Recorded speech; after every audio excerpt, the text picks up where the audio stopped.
Bonjour à tous, on va parler aujourd'hui d'une des pires erreurs de reconquête amoureuse.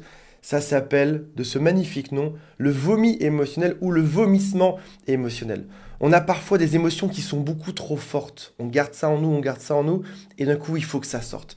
Et là, on va tout dire, tout ce qu'on pense. Ça va être des grands SMS à nos amis les plus proches, ça va être des grandes discussions, on ne fait que parler en monologue, et parfois c'est même pire que ça. Parce que on va faire ce vomi émotionnel sur notre ex. On va envoyer des SMS gigantesques. On va lui parler pendant des heures. On en parle dans un instant juste après le jingle. Le grand amour ne devrait jamais s'arrêter. Je récupère mon ex.com. Avant de démarrer, si vous le souhaitez, abonnez-vous à la chaîne. Il y a aussi un quiz qui s'appelle Quelles sont mes chances de récupérer mon ex? Et si votre cas est spécifique, appelez donc mon équipe. Ils sont là pour ça, pour vous conseiller. Commençons par une notion de voiture. Si vous vous connaissez là-dedans tout aussi peu que moi, vous allez quand même comprendre à mon avis. Vous avez une voiture qui est embourbée dans du sable ou de la boue. Vous appuyez sur l'accélérateur, qu'est-ce qui se passe? Les roues tournent dans le vide. Qu'est-ce qu'il faut faire? Est-ce qu'il faut continuer d'appuyer dessus ou est-ce qu'il faut arrêter un instant et chercher une autre solution? A priori, vous avez la réponse. Pas la peine d'en mettre plus sur la pédale, ça ne donnera rien de plus. Ce qu'il faut, c'est sortir de la voiture, aller chercher éventuellement une corde ou mettre une cale en dessous. En tout cas, c'est trouver quelque chose d'autre parce que continuer dans ce sens-là, ça n'avancera à rien. Et malheureusement, si ça nous paraît clair pour la voiture, dans la conquête amoureuse, c'est pas si clair. On a dit une fois à notre ex que c'était une erreur, qu'il fallait se remettre ensemble, on lui redit une deuxième fois, et là, on va continuer d'appuyer sur cet accélérateur qui font qu'on va déballer toutes nos émotions. Alors oui, bien sûr, il ne faut pas garder en soi ces émotions. C'est une bonne chose de les sortir. Mais quand on en sort trop d'un coup, quand on les vomit sur l'autre, qu'est-ce qui va se passer? A priori, ce ne sera pas forcément positif pour la reconquête amoureuse. Voici un exemple. Un de tes amis te dit « Hey, comment ça va? Quoi de neuf ?» Et là, tu vas dire la chose suivante. On s'est séparés, c'est la catastrophe avec Pierre, avec Léa. Il y avait des filles qui lui couraient après, il y avait des mecs qui la draguaient. Et peut-être qu'il n'y avait pas de drague, mais j'en sais rien. Ou alors, on est dans une soirée, il y a une dispute. Ou alors, encore une fois, elle est partie chez son ex. Ou alors, on a encore une dispute pour la énième fois. Et là, tu vas en parler. Tu vas même rajouter d'autres choses. C'est toutes tes émotions. Tu vas parler de ton couple, tu vas parler de ton patron, tu vas parler de tes collègues, tu vas parler de tes parents, etc. T'en arrives plus à t'en sortir, tu finis par la vie est injuste, je suis un pauvre Calimero, c'est atroce. Et là, ton copain se dit, dans sa tête, mince, pourquoi est-ce que j'ai posé la question aujourd'hui? Pourquoi j'ai pas juste parlé d'autre chose? Ou la prochaine fois, je ne rappellerai pas cette personne. Et si c'est ton ex, c'est peut-être même encore pire.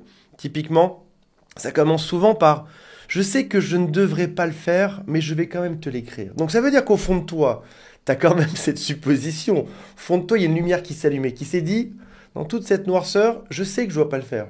Mais c'est plus fort que moi. Je vais quand même tout te dire. On s'était dit qu'on devait rester toujours ensemble. On s'était dit qu'on ne se quitterait jamais.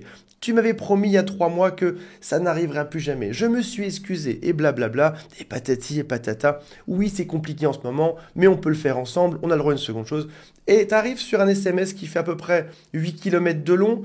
Ton ex va lire éventuellement les quelques premiers mots. Après ça, il slide. Et encore pire, si jamais il est en soirée avec des amis, il va leur montrer ça comme ça de loin. Il va dire, regardez ce que mon ex m'a envoyé. Et là, tout le monde va dire, oh mince, mon pauvre ou ma pauvre. Il t'a encore ou elle t'a encore écrit tout ça. Alors, qu'est-ce que c'est ce vomi émotionnel et d'où ça vient? C'est une décharge qui est soudaine et inappropriée d'émotions. C'est un flot, un torrent de choses que tu penses. Dans ta tête, ça a un sens. C'est des choses que tu as tellement ruminées au fond de toi qu'elles ont comme moisi, comme pourri dans ton esprit.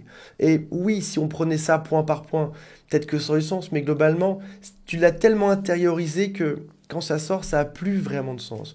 Tu t'es fait une narration interne qui était beaucoup trop profonde. Dans ta tête, oui, tout ça, ça se tient, sauf que vu de l'extérieur, ça n'a absolument aucun sens. Tu passes juste pour une personne qui est malheureuse. Et là, attention, il y a une grosse différence entre deux concepts qui se ressemblent un tout petit peu dans la façon de l'écrire. La première chose, c'est je partage mes émotions parce qu'en tant qu'être humain, si je veux créer du lien avec quelqu'un, je dois me montrer fort parfois et je dois aussi me montrer fragile. C'est ça qui fait le fondement même de l'amitié. En amitié, tu sais que tu es ami avec quelqu'un parce que tu peux lui partager des choses qui sont négatives dans ta vie. Ça fait partie du lot. Du coup, tu seras même plus attachant. Je partage des choses négatives à mes amis ou avec la personne avec qui je suis en couple, ou avec mon ex, et du coup, je suis plus attachant. Ce qui est très différent, parce que là, on est vulnérable, mais c'est positif, ça crée un lien, on partage. Ce qui est très différent de « je vomis tout seul mes émotions », ce qui signifie que je suis en détresse et que je suis en perte de contrôle. Un bon exemple de tout ceci pour comprendre la différence. Le mauvais exemple, on l'a vu juste avant auprès de tes amis, de ton ex. Un bon exemple, ce serait par exemple, tu rentres le soir, tu es en couple, on est lundi soir, et là tu partages à ta compagne ou à ton mari que ça a été compliqué aujourd'hui. T'en parles pendant 5 minutes, l'autre s'apitoie un peu sur ton sort, te prend dans les bras, te fait un bon petit plat, c'est chouette. Ça c'est un bon exemple. Tu as partagé une difficulté, tu n'as pas caché tes émotions, tu montres que tu es une personne, un homme ou une femme fragile de temps en temps et tu le partages. Ce qui est très différent, encore une fois, de ça se passe mal à mon travail et j'en parle 3 heures tous les soirs quand je rentre du travail. Dans ce cas-là, pour qui tu passes? Pour une personne en détresse qui n'arrive pas à gérer sa propre vie. D'autant plus que tu passes pour une personne en détresse et tu passes aussi pour une personne qui est dans le déni ou qui n'est pas dans l'écoute. L'autre t'a dit, ton ex t'a dit en partant, je ne veux plus te voir, je pars de ça car je ne veux plus t'entendre, je veux plus entendre parler de toi. Et toi, qu'est-ce que tu te dis? La lumière s'allume et se dit, je ne dois pas lui en parler. Cette lumière s'allume et tu te dis, je vais quand même lui en parler. Parce que aujourd'hui, je sais ce qui est bon pour l'autre et je vais lui dire la réalité. Mais là, c'est encore pire parce que dans un souci d'ego étrange, après la rupture amoureuse, qui est très classique d'ailleurs, tu te prends pour un demi-dieu qui serait meilleur que les hommes et qui irait leur dire ce qu'ils doivent penser. Tu devrais penser qu'on doit se remettre ensemble. Tu devrais penser que tu as fait une erreur de partir. C'est moi, dans ma détresse, qui te le dis aujourd'hui. Et en plus que je te donne des ordres de revenir, je suis en détresse. Un demi-dieu en détresse. Donc, vous comprenez maintenant qu'il y a quelque chose qui n'est pas bon là-dedans. Ce vomi émotionnel concerne les hommes et les femmes, mais je pense que c'est encore plus mal jugé pour un homme d'être dans cette détresse émotionnelle. D'un point de vue historique, on pourrait en reparler pendant des heures, mais l'homme a plutôt l'image de la personne forte qui sait gérer le tout. Être faible de temps en temps, c'est chouette, mais à grosse dose, bien sûr qu'on voit qu'il y a un problème. On a dit qu'on avait des émotions au début de cette vidéo. On a dit qu'il était aussi important de les sortir. Ce que je veux aujourd'hui, c'est pas que tu mettes une chape de plomb dessus et que tu en fasses une maladie. Tu écrases toutes tes émotions jusqu'à faire une bêtise. Non, c'est pas ça que je veux. Au contraire, ce que je veux, c'est que ça sorte. Voici un très bon exercice. Tu vas te balader dans la forêt, tu prends une feuille, un stylo, ou tu prends ton téléphone et tu marques dedans toutes tes pensées par rapport à ceci. Si c'est sur une feuille, tu la gardes précieusement quelques heures, et éventuellement tu la brûles ou tu l'enterres. Attention aux zones d'incendie quand même dans cette histoire. Si c'est sur ton téléphone, tu peux au bout d'un moment soit la garder, soit l'effacer. Tu as noté toutes tes émotions, tu as tout sorti. Et si tu n'aimes pas faire cet exercice, tu peux aussi en parler à un psy ou à un thérapeute ou à mon équipe qui est là pour t'écouter. Le lien est juste en dessous. Tu dois sortir tout ça, tu dois avoir des réponses, mais on comprend bien qu'il y a des gens dont c'est le métier de t'aiguiller, de te donner les bonnes réponses, de te montrer le chemin, comment faire pour s'en sortir, comment récupérer son ex, comment être plus heureux. C'est leur job de t'écouter et de t'aider, de t'aiguiller à trouver des réponses.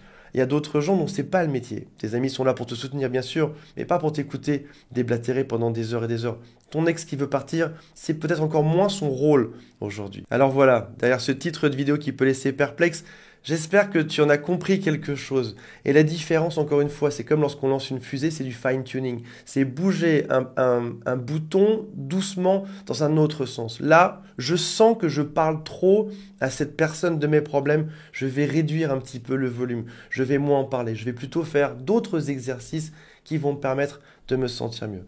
J'espère que ça vous a intéressé. J'ai hâte de savoir votre avis en commentaire juste en dessous. Et on se retrouve très prochainement. Salut à tous, bye.